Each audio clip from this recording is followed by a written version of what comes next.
নমস্কার, কেমন আছেন সবাই? টেস্টফুল লিভিং এ আপনাদের সবাইকে স্বাগতম। আজ বানাবো গরম গরম লুচি আর তার সাথে আলু ফুলকপির তরকারি।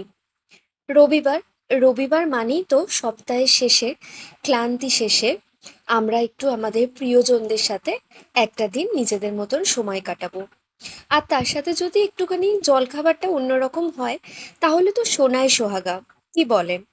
তো চলুন দেখে নিই চটজলদি সুস্বাদু এই আলু ফুলকপির তরকারি। প্রথমেই আগে আলু এবং ফুলকপিগুলো ভালো করে কেটে ধুয়ে নেব। তারপর ফুলকপিগুলো একটু গরম জলে ভাপিয়ে নেব। তারপর কড়াইতে সর্ষের তেল গরম করে প্রথমে ফুলকপিগুলো ভালো করে ভেজে নেব। তারপর ফুলকপিগুলো লাল লাল করে ভাজা হয়ে গেলে সেগুলো অন্য একটা পাত্রে তুলে নেব। এরপর আবার কড়াইতে সর্ষের তেল দিয়ে তাতে ফোড়নে তেজপাতা দিয়ে দিয়ে দেবো কেটে রাখা আলুগুলো।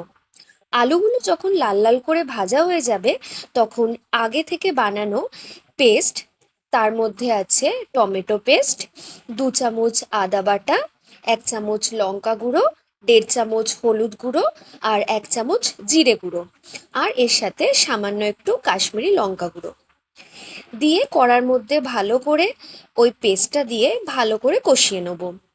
কষিয়ে নেবার পর সেখান থেকে তেল ছেড়ে এলে দিয়ে দেবো পরিমাণ মতো নুন। এরপরে আবারও ভালো করে কষিয়ে নিয়ে তাতে দিয়ে দেবো ওই ভেজে রাখা ফুলকপিগুলো। ফুলকপিগুলো ভালো করে কষিয়ে নিয়ে দিয়ে দেবো পরিমাণ মতন গরম জল। এবার আলু আর ফুলকপি ভালো করে সিদ্ধ করে নেব।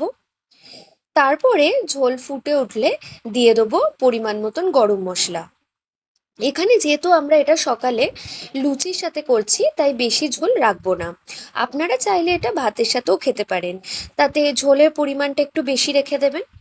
ব্যাস, আবারও ভালো করে ফুটলে নামিয়ে নেবার আগে একদম সামান্য চিনি দিয়ে গরম গরম পরিবেশন করুন, লুচি, পরোটা, রুটি বা ভাতের সাথে।